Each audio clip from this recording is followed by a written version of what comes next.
कि कलम से ही गर्दन काटी जाती है, क्योंकि आज़म खान ने अपनी ताकत में कलम से ही कई लोगों की गर्दनें काटी। अपने हर जगह मैयत में जा रहे हैं तो शादी में जा रहे हैं तो वो बौखलाए हुए हैं और ये कह रहे हैं कि आऊँगा तो बदले लूँगा। अरे किससे बदले लोगे? वह तो इज़्ज़ो मंतशा वह तो ज़िल्लो मंतशा बेयदर का खैर इन्ना काला कुल्ला पट्टा डाला है, ये शुक्र मनाइए। गले में वो बेड़ियाँ डाल देते हैं, पैरों में। वो पट्टा गले में नहीं है, वो पैरों में बेड़ियाँ डाली हैं कि हमारे पास आए हो, इसी बेड़ी से हमने बांध दिया। लोहिया वाहिनी का एक बार नगर अध्यक्ष बनाया था तो पैड भी मेरे अपने ऑफिस में रख लिए थे। यहाँ पर तो सारे जिला अध्यक्ष हों, चाहे नगर अध्यक्ष हों, चाहे विंग के अध्यक्ष हों, सबकी अठाटी आज़म खां के 50 लाख का उन्होंने काम दिया है। तो वो 50 लाख से आप 10% लगा लीजिए, मैंने कितना कमाया होगा 5 साल में। अखिलेश यादव भी सुन रहे होंगे। बिल्कुल बिल्कुल, मैं कहना चाहता हूँ, देखिए हराम तो उनके साथ आज भी हैं, चिटर उनके साथ हैं, जितने शहर के बदकिरदार लोग हैं वो उनके इर्द गिर्द हैं।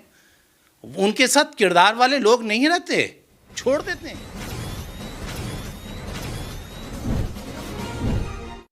समाजवादी पार्टी के राष्ट्रीय अध्यक्ष अखिलेश यादव का जन्मदिन था।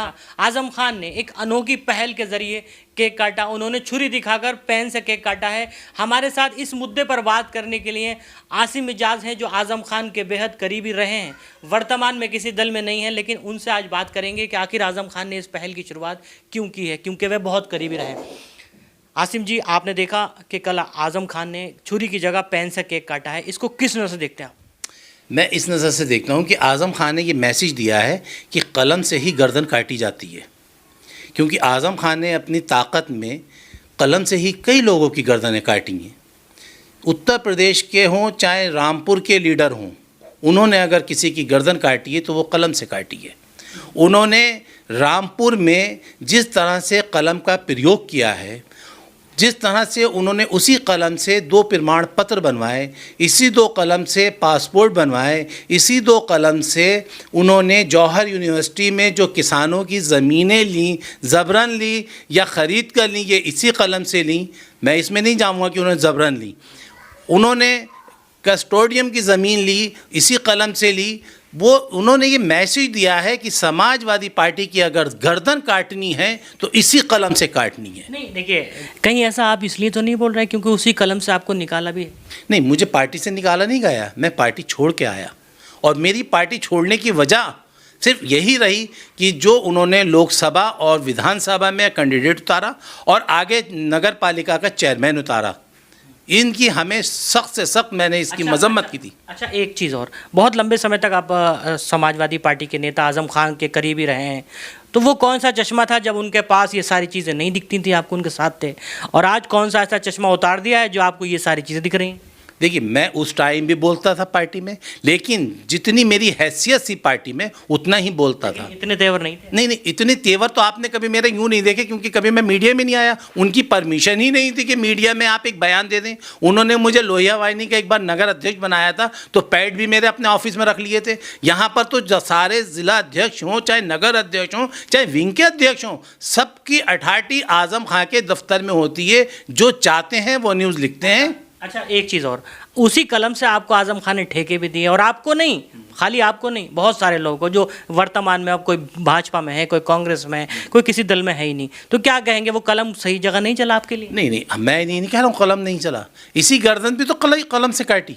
अब मैं जब उनके साथ 25 साल 30 साल मैंने अपनी ज़िंदगी के दिए, 24 घंटे उनके साथ रहा, तो वो मुझे 50 लाख के काम भी नहीं दे सकते थे। अगर वो 50 लाख का उन्होंने काम दिया है तो वो 50 लाख से आप 10% लगा लीजिए, मैंने कितना कमाया होगा 5 साल में। इतने का तो पेट्रोल फूक गया होगा। इससे ज़्यादा तो मेरी ज़िंदगी की सब अपना जो मेरा जमा हुआ था वो भी मैंने आज़म खान पे खर्च किया है सरकार अच्छा, ने। एक चीज़ और, कल अखिलेश यादव के जन्मदिन के अवसर पर आज़म खान ने कुछ सदस्यता ग्रहण कराई है लोगों को, और उनके गले में पटका डालकर गांठ बांधी है, और उन्होंने कहा है कि गांठ कपड़ा मत समझना, इसको ये बंधन समझना। देखिए, अगर उन्होंने दिल से गांठ बांधी है तो मैं समझता हूँ तो बहुत अच्छी बात है। और अगर देखिए, जो भी पार्टी में आता है तो उसको पार्टी में कुछ ना कुछ चाहिए, चाहे अगर सियासी है तो उसे ओहदा चाहिए, उसे अपना कद चाहिए, और अगर कोई बिजनेसमैन है तो उसे अपना बिजनेस चाहिए, बढ़ाना है। पार्टी में ऐसे नहीं आता है, कोई ऐसा काम नहीं करता पार्टी। अब आज़म खान क्या आने के बाद सिर्फ पट्टा डाला है, ये शुक्र मनाइए, गले में वो बेड़ियाँ डाल देते हैं पैरों में, वो पट्टा गले में नहीं है, वो पैरों में बेड़ियाँ डाली हैं कि हमारे पास आए हो, इसी बेड़ी से हमने बांध दिया, अब इससे आगे नहीं बढ़ोगे, आप यहीं तक रहोगे, इससे आगे नहीं बढ़ सकते। आजम खान कहते हैं जनसभाओं के मैंने बेटे के रंग समझा अपने लोगों को और बहुत करीब थे। हद ये है कि सीतापुर जेल से जब आए तो आजम खान ने बरेली में रोक के फसाद शानू के गले लगे, फसाद शानू ने साथ छोड़ा, मोइन पठान ने छोड़ा, आपने छोड़ा और 140 लोग और हैं हमारे पास, उन्होंने छोड़ा। तो कहीं ना कहीं आपको नहीं लगता क्या कुछ तो आजम खान ने अच्छा किया हो?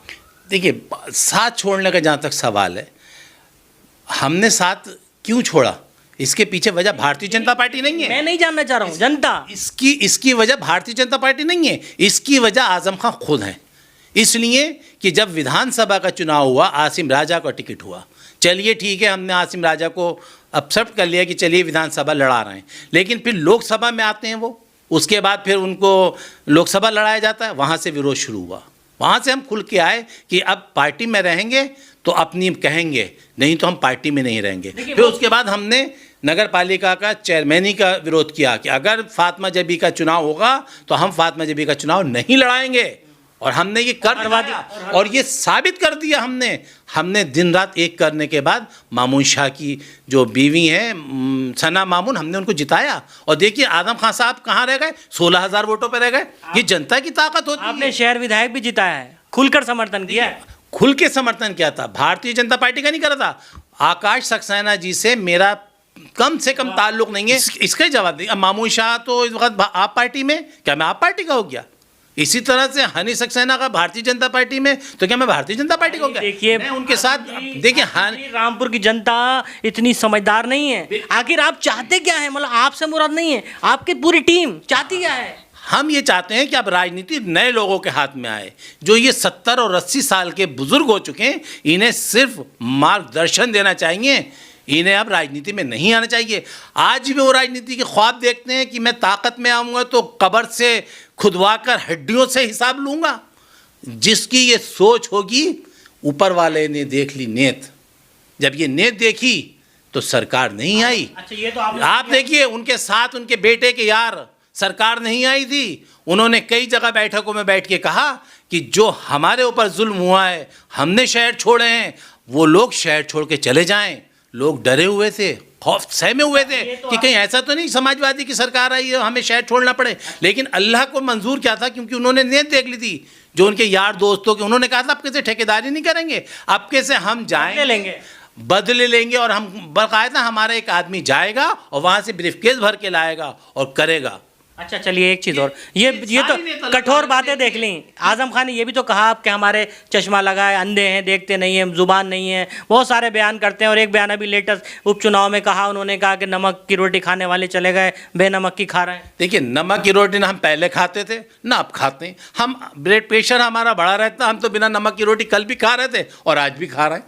हो सकता है जिनको कह रहे हों वो उनके वो करीबी थे जो घर पे उनके रहते थे, और आज भी कुछ लोग ऐसे हैं जो उनके साथ हैं और भारतीय जनता पार्टी से जाके मिलते हैं। और अभी से वो अपने हर जगह मैयत में जा रहे हैं, तो शादी में जा रहे हैं, तो वो बौखलाए हुए हैं और ये कह रहे हैं कि आऊँगा तो बदले लूँगा। अरे किससे बदले लोगे? वह तो इज़्ज़ो मंतशा, वह तो ज़िल्लो मंतशा, बेयदर का खैर, इन्ना काला कुल्ले शैइन कदीर।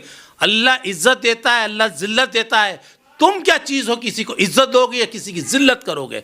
आपको तौबा करना चाहिए, इस्तग़फ़ार पढ़ना चाहिए आपको। आप आज भी अपने जहन में ये बिठा ले हुए हैं कि कल को मैं ताकत में आऊँगा तो इन लोगों से बदले लूँगा। अरे तौबा करिए। आज एक सांस आती है, कल का पता नहीं कि कल सांस आएगी या नहीं आएगी। अभी मैं आपके साथ बैठा हूँ, मुझे ये नहीं पता कि मैं घर पहुँचूँगा या नहीं पहुँचूँगा। अभी मेरी सांस है, कल मेरी सांस नहीं होगी।